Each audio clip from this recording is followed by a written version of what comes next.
Good morning, students. We have completed the first book. जितने chapters आपके syllabus में थे वो complete कर लिए हैं.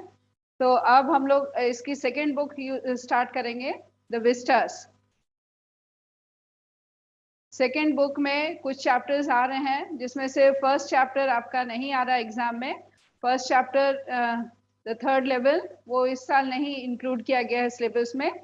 हम लोग सेकेंड चैप्टर से स्टार्ट करेंगे. सेकेंड चैप्टर का नाम है the tiger king and it is written by काल्की.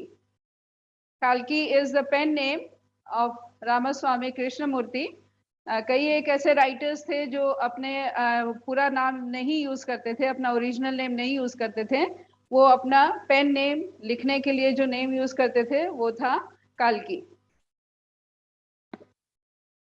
Tiger king, जैसा कि आपको समझ में आ रहा होगा वर्ड से ही कि इसमें कुछ एनिमल से रिलेटेड है और या फिर एक कोई किंग है जिसका शायद नाम है टाइगर किंग. तो अब हम इस चैप्टर को पढ़ेंगे और देखेंगे कि उसका नाम टाइगर किंग क्यों पड़ा. एक जो ऑथर है वो हाईलाइट करना चाहते हैं कि कैसे human beings they do not care, और कुछ एक इट्स नॉट जनरलाइज नहीं कर सकते हैं. कुछ एक होते हैं जो बहुत ही एनिमल्स के प्रति केयरिंग होते हैं, बहुत ध्यान देते हैं, लेकिन कुछ ऐसे भी लोग हैं जो एनिमल्स की परवाह नहीं करते, जो उस पर ध्यान नहीं देते या फिर उनके दर्द के या उनकी तकलीफ के प्रति बहुत ही इनडिफरेंट रहते हैं. और सबसे बड़ी बात है उनके इम्पोर्टेंस का शायद उनको पता नहीं हो. तो यही चीज हाईलाइट की गई है इस चैप्टर में. और एक और चीज, जो बहुत रिच होते हैं, जो पावरफुल होते हैं, they try to do whatever they according to their whims. जैसे जो इच्छा हुई वो सही है कि गलत है, इसकी वो परवाह नहीं करते, इसके बारे में नहीं सोचते हैं, और वो ऐसा कई एक ऐसे काम करते हैं जो कि शायद उनको नहीं करने चाहिए. सो the chapter begins with the story of this tiger king. What were the names of his? कई एक नाम से ये जाने जाते थे. वही देखते हैं क्या क्या नाम है. The Maharaja of प्रतिबंधापुरम. प्रतिबंधापुरम ये स्टेट का नाम है वहाँ का. वहाँ के जो महाराजा थे is the hero of this story. He may be identified as His Highness जमींदार जनरल. ये उनको जमींदार जनरल भी कहा जाता था. फिर खालिदा मेजर, सत्यव्यग्र समहारी, फिर महाराजा धीराज, विश्वभुवना सम्राट, और सर जिलानी जंग बहादुर. MADACTC और CRCK.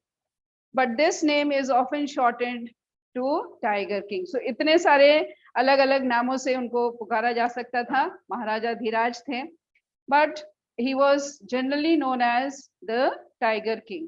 उनको अक्सर इसी नाम से पुकारा जाता था, जाना जाता था. I have come forward to tell you why he came to be known as Tiger King. तो अब हम जो कहानी पढ़ेंगे उससे हमको पता चलेगा कि इनका नाम टाइगर किंग क्यों रखा गया. I have no intention of pretending to advance only to the end in a strategic withdrawal. Even the threat of Stuka bomber will not throw me off track. तो इनका कहना है कि he does not want to come to the end of the story very quickly, straightforward manner, but उसको slowly he will try to relate the story, how events took place, and ultimately he got the name. इसमें स्तूका bomber ये एक fighter plane होता है जो कि bombing के काम आता है बहुत ही नीचे. तो he is not even afraid of this bomber plane. The Suka, if it likes, can beat a hasty retreat from my story. So he says that these Suka bombers can retreat from the story, can go away, can leave the story if they like. That means he is not afraid of these bombers even. He'll go advance the story slowly as it should be. Right at the start, it is imperative to disclose a matter of vital importance about Tiger King. So he says, right in the beginning, we should, it is very important to disclose. Disclose माने बता देना, छुपा के नहीं रखना. a matter of vital importance. Both are a very important matter about Tiger King. So इन्होंने कहा कि from the very beginning I should tell about him. Everyone who reads him will experience the natural desire to meet a man of his indomitable courage face to face. So he says that author के मानना है कि जो भी इनके बारे में पढ़ेंगे तो he will have a natural desire, उनके अंदर भी ये desire, इच्छा जागृत होगी to meet a man of such indomitable courage. इतना courageous man, indomitable, which cannot be suppressed, जिसको दबाया नहीं जा सकता, means extremely courageous man से face to face मिलने की इच्छा शायद उनको होगी. But there is no chance of its fulfillment. आपकी भले इच्छा हो सकती है कि काश मैं इस आदमी से फेस टू फेस मिल सकता, फेस टू फेस मतलब आमने सामने, लेकिन ये इच्छा कभी भी पूरी नहीं हो सकती. As Bharata said to Rama about Dashratha, the Tiger King has reached that final abode of all living creatures. अब फेस टू फेस आप इनसे क्यों नहीं मिल सकते? क्योंकि he has reached the final abode. Abode means a place where you live, where you stay. तो ये एक ऐसी जगह पे पहुंच गए हैं जहां पे आदमी हमेशा के लिए जाके रहता है. That means he is dead. तो इसी वजह से इनसे आप फेस टू फेस नहीं मिल सकते हैं. In other words, the Tiger King is dead. The manner of his death is a matter of extraordinary interest. The Tiger King, already he is dead. He was very courageous. And how did he die? कैसे उनकी मृत्यु हुई? That is very important. That is something which creates interest. It can be revealed only at the end of the tale. Tale, आप लोग वैसे भी सुने होंगे, TAIL, टेल जब होता है तो पूंछ हो जाती है. TALE, टेल मतलब कहानी. So उनकी मौत कैसे हुई, इस चीज का हमको कहानी के अंत में जाके ही पता चलेगा. The most fantastic aspect of his demise was that as soon as he was born, astrologers had foretold that one day the Tiger King would actually have to die. अब इसमें सबसे फंटास्टिक एस्पेक्ट जो पहलू है, aspect means पहलू जो है, जो बहुत इंटरेस्टिंग है, पहलू क्या है कि जैसे ही उनका जन्म हुआ, as soon as he was born, astrologers जो भविष्य बताते हैं, जो फोरकास्ट करते, फोरकास्ट मतलब वो जहाँ देख के बताते हैं कि आपके भविष्य में क्या है, तो वो एस्ट्रोलॉजर्स जैसे ही इनका बर्थ हुआ उन्होंने बता दिया था कि he will actually have to die one day. Now, do you think this is something very peculiar? इसमें कोई अजीब बात है कि ये तो सबको ही जानते हैं कि जिसका भी इस दुनिया में जन्म हुआ है उसकी एक न एक दिन मृत्यु होगी. तो ऐसी कोई बहुत नई बात तो एस्ट्रोलॉजर्स ने नहीं बताई थी. The child will grow up to become the warrior of warriors. तो एस्ट्रोलॉजर्स ने बताया कि ये बड़े होके वॉरियर ऑफ वॉरियर्स मतलब बहुत ही अच्छा वॉरियर बने. वॉरियर माने लड़ाकू, क्योंकि महाराजा लोग को अपने किंगडम को सुरक्षित रखने के लिए लड़ाई करनी पड़ती थी, तो ये बहुत ही अच्छे लड़ाई करने में बहुत अच्छे रहेंगे. हीरो ऑफ हीरोज, जो हीरो होते हैं ये उनके भी ऊपर होंगे. He will be hero of heroes.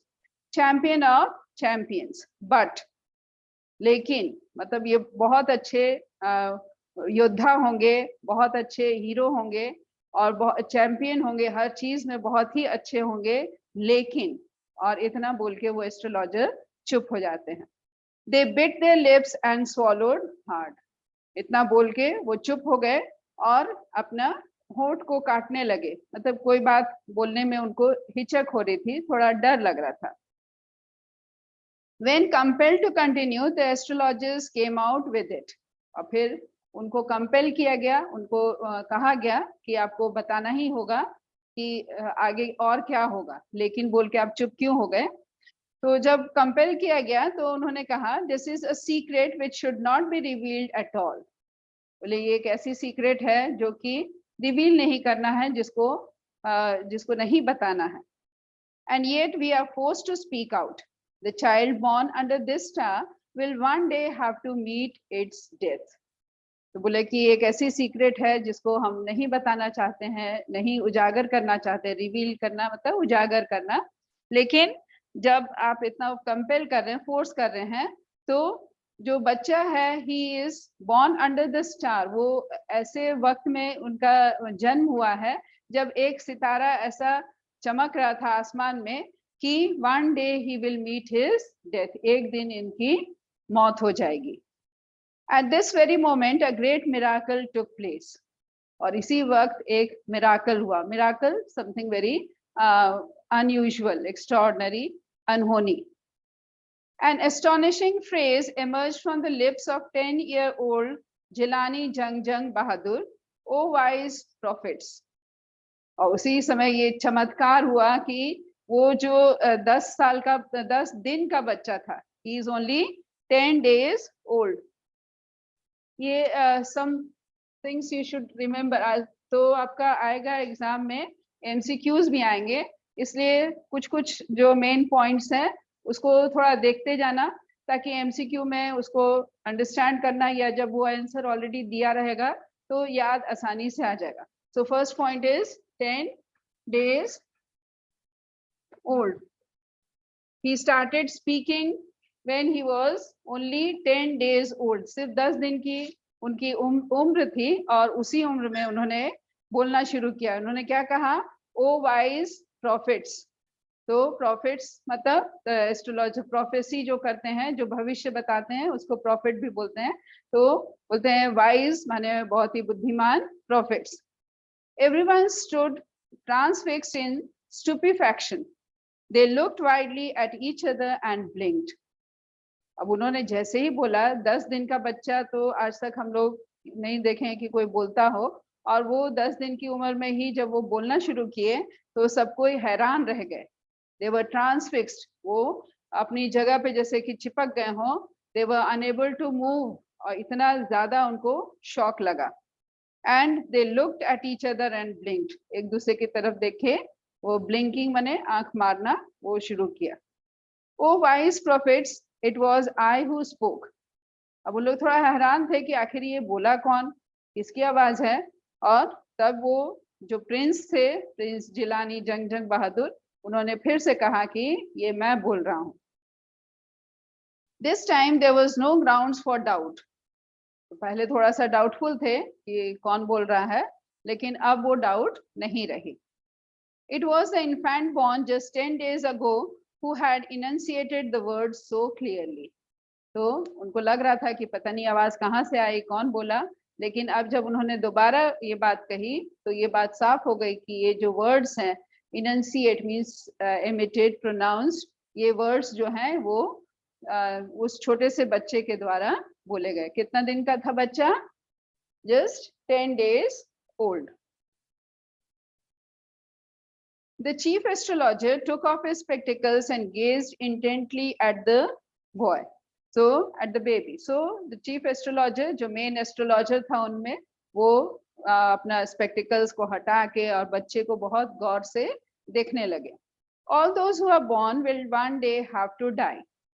We don't need your predictions to know that. तो फिर जो बच्चा है, बेबी है, उसने कहा कि ये हम सब जानते हैं कि जो भी इस दुनिया में जिसका भी जन्म हुआ है उसको एक ना एक दिन तो मरना ही है, और इसके लिए ये बात को जानने के लिए हमें आपकी जरूरत नहीं है. There would be some sense in it if you tell us the manner of that death. तो बोला कि अब ये तो आप बोल रहे हैं कि मरना है, लेकिन ये सेंसिबल तभी होगा जब आप हमको बताइए कि मैं किस तरह से मरूंगा. Manner of death means how I will die. The royal infant uttered these words in his little squeaky voice. The chief astrologer placed his finger on his nose in wonder. अब वो इतना हैरान थे, उन्होंने अपने नाक पे उंगली रखे और वो मतलब सोचने की मुद्रा में, और वो सोचने लगे कि इतना छोटा सा बच्चा, 10 दिन का बच्चा कैसे बोल रहा है, और सिर्फ बोल ही नहीं रहा है, बहुत इंटेलिजेंट बातें कर रहा है. A baby barely 10 days old opened its lips in speech. जैसे एक 10 दिन का बच्चा बोल रहा है, and not only that, it also raises intelligent questions, incredible.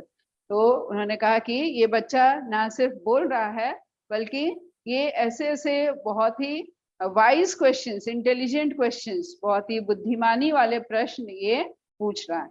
Incredible, incredible अविश्वसनीय, मतलब जिसपे विश्वास नहीं किया जा सकता कि ऐसा भी हो सकता है। Rather like the bulletins issued by War Office than facts। और ये कितना इनक्रेडिबल था, कितना अविश्वसनीय था, उतना ही अविश्वसनीय था जितना कि बुलेटिन्स इशू होते हैं वॉर ऑफिस से, लड़ाई के ऑफिस से बुलेटिन्स इशू करते हैं। उसमें क्या बोलते हैं, अपने सोल्जर्स जो ज्यादा शायद अगर मरे भी हैं तो उसकी संख्या कम बताते हैं, और दुश्मन की ज्यादा बताते हैं, जो कि फैक्ट से अलग होती हैं। तो ये उतना ही अविश्वसनीय था जितने कि वो वॉर बुलेटिन्स होते हैं। The chief astrologer took his finger off his nose and fixed his eyes upon the little prince। तो फिर अपना नाक पे से उंगली हटा के वो बच्चे की ओर बहुत गौर से देखने लगे। The prince was born in the hour of bull. The bull and tiger are enemies, therefore death comes from the tiger। इन्होंने कहा कि he was born in an hour of bull।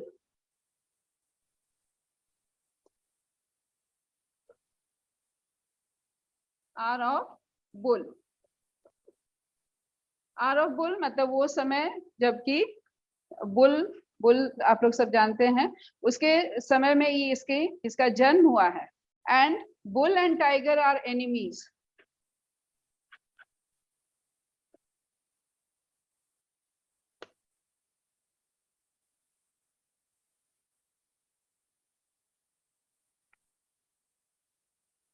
Bull and tiger are enemies, ये दोनों एक दूसरे के शत्रु होते हैं। They are enemies of each other, and so the death comes from tiger. इसलिए ये राजा जो हैं, जो भविष्य के राजा हैं, इनकी डेथ किस चीज से होगी, टाइगर से। टाइगर ही इनको मारेगा। You may think that Crown Prince Jung Bahadur was thrown into a quack when he heard the word tiger। तो जैसे ही उन्होंने ये शब्द सुना, he started, you may think, आपको लगेगा कि बेचारा वो जंग बहादुर शायद डर जाए, घबरा जाए कि उसको आखिर में एक टाइगर मार डालेगा। That was exactly what did not happen। लेकिन ऐसा कुछ भी नहीं हुआ। As soon as he heard it pronounced, the crown prince gave a deep growl। Terrifying words emerged from his lips। तो ये सुन के उनको डर नहीं लगा कि एक टाइगर उनकी जान ले लेगा, but he growled। Growling means emitting angry sound, गुस्सा से गुर्राते हुए बोले। And terrifying, बहुत डरा देने वाले शब्द उनके मुंह से निकले। वो क्या था, लेट टाइगर्स बीवेयर। वो बोलते हैं कि टाइगर्स भी हमसे बच के रहें। बीवेयर मीन्स सावधान रहें। So at least as if he was threatening the tigers, challenging the tigers. This account is only a rumour rife in Pratibandapuram. तो ये जो अकाउंट ऐसा जो कहा गया कि ऐसा सा हुआ, 10 दिन का बच्चा बोला, और ये एक लगता है जैसे कि एक र्यूमर है। Rumour means something which is not true, झूठ की खबर जो बहुत जल्दी फैलती है। But with the hindsight we may conclude it was based on some truth. लेकिन अगर हम इसके बारे में गौर से सोचें तो शायद इसमें कोई सच्चाई हो। तो अब यहाँ पे आके ऑथर थोड़ा सा उसको मिस्टिक सा बना दे रहा है। He is not making it very clear कि ऐसा सही में हुआ था। वो बोलते हैं कि हो सकता है ये एक र्यूमर हो, लेकिन अगर इसके बारे में गौर से सोचा जाए तो लगता है कि उसमें कहीं थोड़ी बहुत सच्चाई थी। Now the second scene, Crown Prince Jung Bahadur grew taller and stronger day by day। तो ये जो क्राउन प्रिंस थे, क्राउन प्रिंस जो आगे चल के जिनको राजा बनना था, he went on becoming stronger day by day। No other miracle marked his childhood days apart from the event already described। और एक ही मिराकल हुआ था, वो मिराकल जब वो 10 दिन का बच्चा बोलना शुरू कर दिया था, उसके अलावा उनके बचपन में और कोई भी मिराकल नहीं हुआ। The boy drank milk of an English cow, was brought up by an English nanny, tutored in English by an English man, and saw nothing but English films, exactly as the crown princes of other Indian states did. तो उस वक्त अंग्रेज हमारे देश में आ चुके थे, उन लोग का शायद ज्यादा इन्फ्लुएंस था, और खास के राजा महाराजाओं पे तो बहुत ज्यादा इन्फ्लुएंस रहता था। तो इनकी परवरिश भी उन्हीं के आसपास हुई और उनके इन्फ्लुएंस के अंडर हुई, इसलिए इनको दूध जो पिलाया जाता था वो भी इंग्लिश काव थी, कोई ऐसी काव थी जो कि शायद इंग्लैंड से आई हो। एंड देन इंग्लिश नैनी, जो इनकी देखभाल करने के लिए, इनकी हेल्प करने के लिए जो एक मेड रखी गई थी, वो भी इंग्लिश थी। Then he was tutored by English man, एक इंग्लिश टीचर इनको पढ़ाते थे। And he saw only English films, सिर्फ इंग्लिश फिल्म्स देखते थे। तो और ये सिर्फ इनके साथ नहीं था, और जितने भी क्राउन प्रिंस थे और जितनी भी रियासतें थी जिनके जो प्रिंस थे, राजकुमार थे, वो उनके साथ भी ऐसा ही ट्रीटमेंट होता था, उन लोग को भी इंग्लिश टीचर ही पढ़ाते थे। When he came of age at 20, the state which had been the court of wards until then came into his hands. तो जब वो 20 साल के हुए तो वो रियासत जो है वो उनको सौंप दी गई, जो कि अभी कोर्ट ऑफ वार्ड्स में थी, that is under the control of the British, वो अब उनके हाथ में आ गई। But everyone in the kingdom remembered the astrologer's prediction. तो भले ही वो अब राजा बन गए हों, बहुत पावरफुल उनको माना जाने लगा, लेकिन सबको याद था कि एस्ट्रोलॉजर्स ने क्या प्रिडिक्शन किया है, क्या भविष्यवाणी की है। Many continued to discuss the matter. Slowly it came to Maharaja's ears. और लोग उसके बारे में बातें करते थे, तो थोड़ा मतलब डर के, चोरी छिपे, धीरे धीरे बातें करते थे उसके बारे में। और ऐसे ही जब बात फैलते फैलते एक दिन महाराजा को भी उस बात का पता चल गया। There were innumerable forests in Pratibandapuram state. Pratibandapuram, जहाँ के ये राजा थे, उसको स्टेट भी बोला जाता है। तो वहाँ पे बहुत इन्यूमरेबल जिसकी गिनती नहीं की जा सकती, अनगिनत फॉरेस्ट थे, बहुत सारे फॉरेस्ट थे, जंगल बहुत थे इस रियासत में। They had tigers in them, और जितने भी फॉरेस्ट थे उस सब फॉरेस्ट में टाइगर्स थे। The Maharaja new the old saying, you may kill even a cow in self defence. तो महाराजा को ये एक बहुत पुरानी कहावत है, ओल्ड सेइंग मतलब पुरानी कहावत है। वो पुरानी कहावत क्या है? You may kill even a cow in self defence. गाय को मारना पाप माना जाता है, अपराध माना जाता है, लेकिन कहावत क्या है कि अगर खुद की जान बचानी है तो आप गाय की हत्या भी कर सकते हैं, ये कहावत है। तो ये कहावत राजा जानते थे। There could certainly be no objection to killing tigers in self-defense. तो जब इनको पता चला कि एक टाइगर ही इनकी जान लेगा, तो इन्होंने सोच लिया कि अगर हम अपनी जान बचाने के लिए गाय को मारने की परमिशन है, तो फिर एक टाइगर को मारना तो कुछ भी नहीं है। The Maharaja started out on a tiger hunt, और यही सोच के महाराजा ने टाइगर्स को मारना शुरू किया, टाइगर को ढूंढना शुरू किया। The Maharaja was thrilled beyond measure when he killed his first tiger. महाराजा जब उन्होंने पहले टाइगर को मारा, he was thrilled beyond measure, वो बहुत ज्यादा thrilled थे, means he felt very happy, very excited जब उन्होंने, and that is beyond measure, जिसका अनुमान नहीं लगाया जा सकता, वो इतने ज्यादा खुश हुए। and very excited, मतलब ये बहुत बड़ा अचीवमेंट था उनके लिए कि उन्होंने एक टाइगर को मार दिया। He sent for the state astrologer and showed him the dead beast. तो फिर उन्होंने जो रियासत का जो एस्ट्रोलॉजर था उसको बुलवाया, और बुलाने के बाद में वो उसकी डेड बॉडी दिखाई, शेर की डेड बॉडी वहां दिखाई। बीस्ट का मतलब होता है जानवर। What do you say now? He demanded. तो बीस्ट का डेड बॉडी दिखा के बोलते, देखो अब तुमको क्या बोलना है। मैंने तो शेर इसको टाइगर को मार दिया है। Your majesty may kill 99 tigers in exactly the same manner, but the astrologer drawled. तो फिर उन्होंने कहा, एस्ट्रोलॉजर ने कहा कि आप 99 टाइगर्स भी मार लीजिए, बट लेकिन, और फिर वो चुप हो गया। But what, speak without fear. तो एस्ट्रोलॉजर को उन्होंने कहा कि बताओ उसका बट लेकिन का क्या मतलब है, आगे पूरी बात को अपने कंप्लीट करो। But you must be very careful with the 100th। तो वो बोले कि भले ही आप 99 टाइगर्स मार लीजिए, लेकिन you have to be careful with the 100th tiger. What if the 100th tiger was also killed. बोले कि अगर मैं 100वां शेर भी 100th माने 100वां 100th टाइगर को भी अगर मैं मार देता हूँ, तब क्या होगा।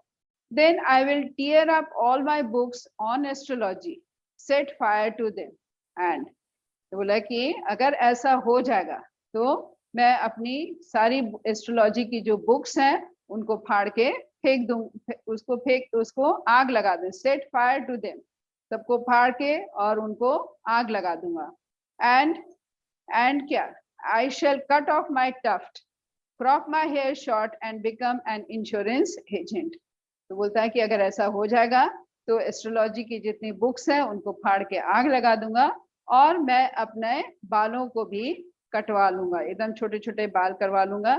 And become an insurance agent, और मैं ये अपना प्रोफेसी करना ही छोड़ दूंगा, भविष्यवाणी करना छोड़ दूंगा और एक इंश्योरेंस एजेंट बन जाऊंगा। From that day onwards, it was celebration time for all the tigers inhabiting Pratibandhapuram. So, तब से it was celebration because they never knew how long they are going to live. The state banned tiger hunting by anyone except the Maharaja. और ये celebration इसलिए भी कि tiger hunting was banned. अब ये हो गया कि कोई भी टाइगर को नहीं मार सकता है, वो टाइगर्स सारे के सारे सेव्ड हैं राजा के लिए, सिर्फ राजा ही अब टाइगर्स को मारेंगे। A proclamation was issued to the effect that if anyone dared to fling as much as a stone at a tiger, all his wealth and property would be confiscated. तो ऐसे एक प्रोक्लामेशन किया गया, proclamation ऐलान, एक ऐलान कर दिया गया कि अगर किसी ने एक स्टोन भी, एक पत्थर भी टाइगर को मारा तो उसकी पूरी प्रॉपर्टी जो है वो राजा उसको कन्फिस्केट कर लेंगे, मींस उसको अपने अंडर में कर लेंगे, उससे छीन ली जाएगी उसकी पूरी property. The Maharaja vowed he would attend to all other matters only after killing the 100 tigers. तो महाराजा ने कहा कि अब बाकी सब काम बंद करो, अब मैं बाकी सब काम तभी देखूंगा जब मैं 100 टाइगर्स मार लूंगा पहले। Initially, the king seemed well set to realize his ambition. तो शुरू में उनको लगा कि राजा ही इज एडमेंट, वो ही इज वेरी फर्म कि वो अपने एम्बिशन को जल्दी से पूरा करें।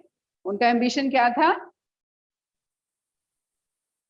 100 टाइगर्स को मारने का।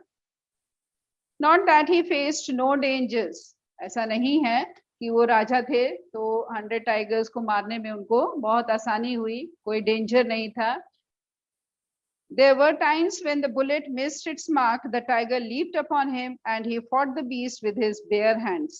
Each time it was the Maharaja who won. तो कभी कभी ऐसा भी होता था कि जब वो बंदूक से गोली चलाते थे टाइगर पे, तो टाइगर पे मिस कर जाती थी और टाइगर उन पे अटैक कर देता था, और तब वो अपने खाली हाथ, मतलब बगैर किसी हथियार के वो टाइगर के साथ लड़ते थे और लड़के फिर टाइगर को मार देते थे। तो कुछ भी हो लेकिन विजय हमेशा प्रिंस की ही होती थी, राजा ही की होती थी। At another time he was in danger of losing his throne. तो एक तो था, उनको डेंजर था टाइगर से कि टाइगर उनके ऊपर अटैक करे तो शायद उनकी जान चली जाती, लेकिन he was very strong, तो वो हमेशा जीत जाते थे। और दूसरा डर था कि वो शायद अपने थ्रोन को ही गंवा दे, अपने सिंहासन को ही गंवा दे। किससे गंवाते, ब्रिटिशर्स से, है ना, क्योंकि ब्रिटिशर्स उस समय रूल कर रहे थे। भले ही उनको राजा माना गया था, लेकिन ज्यादा पावर्स तो ब्रिटिशर्स के पास ही थे। A high-ranking British officer visited Pratibandhapuram. He was very fond of hunting tigers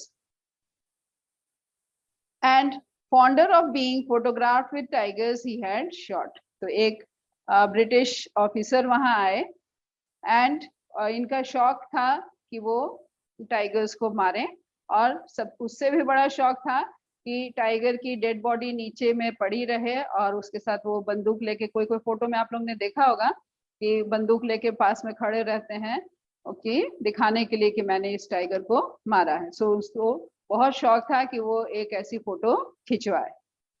As usual, he wished to hunt tigers in Pratibandapuram. तो जैसा कि हमेशा होता था, इस बार भी जब वो आए तो उन्होंने कहा कि उनको टाइगर्स मारने हैं। But the maharaja was firm in his resolve. Maharaja ने पहले से ऐलान कर दिया था कि उनके अलावा कोई भी टाइगर नहीं मार सकता, तो अब वो ब्रिटिश ऑफिसर को भी टाइगर मारने नहीं दे सकते थे।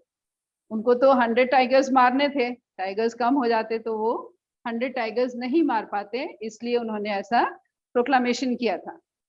ही रिफ्यूज्ड परमिशन। उन्होंने परमिशन देने से मना कर दी। उन्होंने कहा कि नहीं, टाइगर आप नहीं मार सकते और आपको जो चाहिए आप कर सकते हैं। I can organise any other hunt. बोले कि और कुछ भी आप मार सकते हैं, कुछ भी हंट करना शिकार करना चाहते हैं आप कर सकते हैं, लेकिन टाइगर्स नहीं मारेंगे। We are ready for a mosquito hunt. You may go on a boar hunt. बोले कि बोर का हंटिंग कर सकते हैं। Boar means wild pig. You may conduct a mouse hunt. चूहे को मारना हो तो उसको भी मार सकते हैं। We are ready for a mosquito hunt. मच्छरों को भी ढूंढ ढूंढ के आपसे हम मरवा सकते हैं। But tiger Hunt that's impossible. लेकिन टाइगर को आप हंट नहीं कर सकते, वो इम्पॉसिबल है। दैट इज हिंदी में क्या बोलेंगे, असंभव। The British officer's secretary sent word to Maharaja through the Diwan that the Durai himself did not have to kill the tiger. तो अब ये मामला थोड़ा ज्यादा गर्मा गया।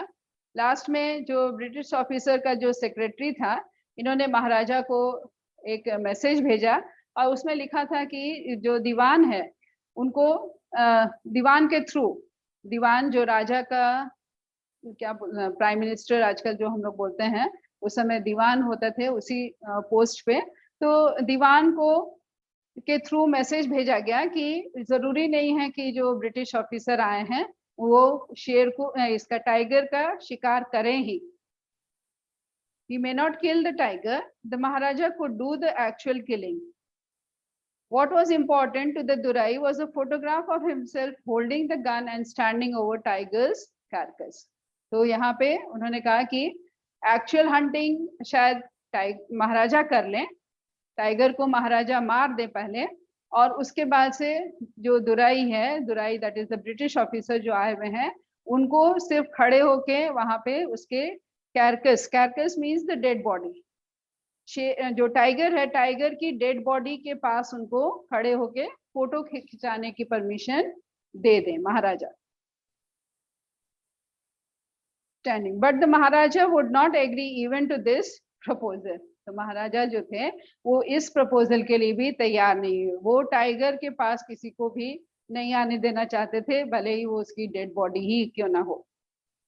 If he relented now, what would he do if other British officers turned up for tiger hunts? तो उन्होंने कहा कि नहीं, अभी अगर वो मान गए, हो सकता है ये इस केस में जब अगर वो मान जाएंगे तो नेक्स्ट टाइम जब कोई दूसरा ब्रिटिश ऑफिसर आएगा वो शायद और एडमेंट हो जाए और फिर उनको उनकी बात माननी पड़ेगी। इसलिए उन्होंने कहा कि अभी ही नो बोल देता हूँ, तो आगे चल के भी ऐसी कोई प्रॉब्लम नहीं आएगी। सो ही डिड नॉट अप्रूव। ये इसके लिए भी वो तैयार नहीं थे कि वो खुद मारें और उसको फोटो किसी और को खींचने दें, क्योंकि फोटो देख के क्या होगा, लगेगा कि वो शायद उसको मारा है, और अगर वो उसको परमिशन मिल गई मारने की तो other one will also ask for permission to kill. Because he prevented a British officer from fulfilling his desire, the Maharaja stood in danger of losing his kingdom itself. ये बहुत बड़ी बात थी कि क्योंकि ब्रिटिशर्स उस समय रूल कर रहे थे, ज्यादातर किंगडम्स में उन्हीं का रूल चलता था, और अगर कोई किंगडम किसी राजा के अंडर में था फिर भी वो इनडायरेक्टली ब्रिटिशर्स ही के अंडर में था, क्योंकि फोर्सेस उनकी बहुत स्ट्रांग थी और राजा भी हमेशा उन्हीं के अकॉर्डिंगली काम करते थे। तो यहाँ पे ये एक बहुत सीरियस मैटर हो गया कि राजा ने उनको मना कर दिया है टाइगर मारने के लिए। So now there were chances कि उनको हटा दिया जाए और किसी और को महाराजा बना दिया जाए। The Maharaja and the Diwan held deliberations over this issue. तो महाराजा अपने दीवान के साथ में, दीवान जो उनके हेड मिनिस्टर हुए, उनके साथ में बैठ के उन्होंने बातचीत की। As a result, a telegram was dispatched forthwith to a famous British company of jewelers in Calcutta. और बातचीत करने के बाद में उन्होंने क्या किया, एक टेलीग्राम भेजा जो ज्वेलर्स थे, जो कि ज्वेल मतलब गहने बनाने का काम करते हैं, उनके पास एक टेलीग्राम भेजा, send samples of expensive diamond rings of different designs. उन्होंने कहा कि अब ब्रिटिश ऑफिसर को खुश करना भी जरूरी है, नहीं तो उनका अपना किंगडम उनके हाथ से निकल जाएगा। तो उन्होंने कलकत्ता से डायमंड की रिंग्स मंगवाई। Some 50 rings arrived. तो वहां का जो ज्वेलर था उसने 50 रिंग्स भेज दी। The Maharaja sent the whole lot to the British officers, good lady. महाराजा ने पूरी 50 की 50 रिंग्स वहां ब्रिटिश ऑफिसर की वाइफ के पास भेज दी। The king and the minister expected the Durrasani to choose 1 or 2 rings and send the rest back. Within no time at all, the Durrasani sent her reply, thank you very much for your gifts. So महाराजा ने expect किया था कि इतनी सारी rings भेजेंगे, उसमें से जो 1-2 रिंग्स पसंद आएगी उसको वो ब्रिटिश ऑफिसर की वाइफ जो है दुराईसानी, उसको कहा गया, तो वो शायद 1-2 रिंग्स रख लेंगी, बाकी वापस कर देंगी। लेकिन शी वॉज टू कनिंग, उन्होंने सारी 50 की 50 रिंग्स रख ली। In 2 days, a bill for 3 lakhs of rupees came from the British jewelers. और कुछ ही दिनों में, 2 दिन के अंदर 3 लाख का बिल आ गया। The Maharaja was happy that though he had lost 3 lakhs of rupees, he had managed to retain his kingdom. तो अब वो महाराजा फिर भी खुश थे कि जाने दो 3 लाख रुपए ही गए, मेरा राज्य तो बच गया, नहीं तो राज्य के जाने की ही शंका थी। Now the Maharaja's tiger hunts continued to be highly successful. Successful तो होनी थी, क्योंकि अगर वो गन से नहीं भी मरता था तो राजा उसको वैसे भी मार डालते थे। तो जब भी वो मारने जाते थे, he was successful in killing the tiger. Within 10 years, he was able to kill 70 tigers. 10 years के टाइम में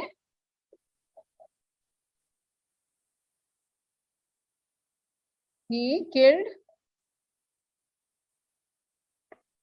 70 tigers.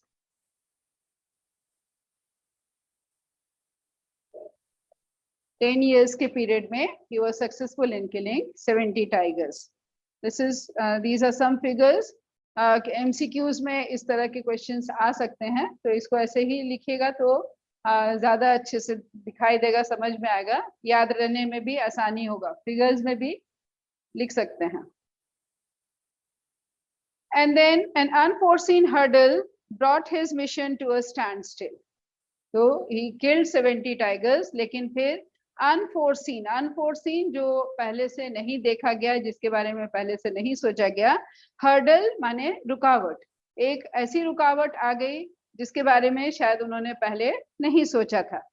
क्या था? The tiger population became extinct in the forest of Pratibandapuram. तो उनके राज्य में प्रतिबंधापुरम में जितने भी टाइगर्स थे वो सब उनके द्वारा मारे जा चुके थे। He had already killed 70 and so the tigers were extinct.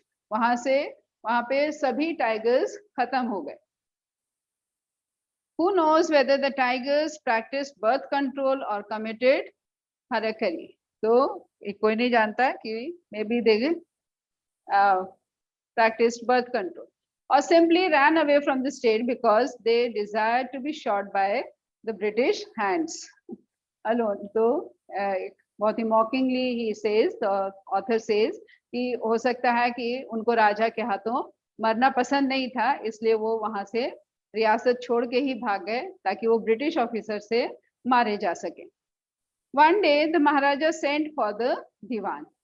एक दिन महाराजा ने sent for means to call. महाराजा ने दीवान को बुलवाया. Diwan Sahib, aren't you aware of the fact that 30 tigers still remain to be shot down by this gun of mine? He asked, brandishing his gun. Brandishing ऐसे हवा में लहराना, वो ज्यादातर तलवार के साथ में किया जाता है, तलवार को हवा में लहराया जाता है. यहाँ इन्होंने बंदूक को उठा के ऐसे करते हुए वो अपने दीवान से बोले कि आपको पता है कि अभी भी 30 टाइगर और मारने, 30 tigers have to still kill. Shuddering at the sight of the gun, the Diwan cried out, Your Majesty, I am not a tiger. जब उसने देखा कि बंदूक को उठा के ऐसे लहरा रहे हैं राजा, तो वो डर गए दीवान और बोले, मैं टाइगर नहीं हूं, मुझे मत मारना. Which idiot would call you a tiger? तो महाराजा ने भी थोड़ा सा मजाक उड़ाते बोले कि ऐसा कोई इडियट ही होगा, महामूर्ख ही होगा जो तुमको टाइगर बोलेगा. No, and I am not a gun. You are neither tiger nor gun. Diwan Sahib, I summoned you here for a different purpose. I have decided to get married. तो उन्होंने कहा कि हाँ, तुम ना टाइगर हो ना गन हो, लेकिन तुमको बुलाने का जो पर्पस है वो दूसरा है, and that is कि I want to get married. The Diwan began to babble even more. Your Majesty, I have 2 wives already.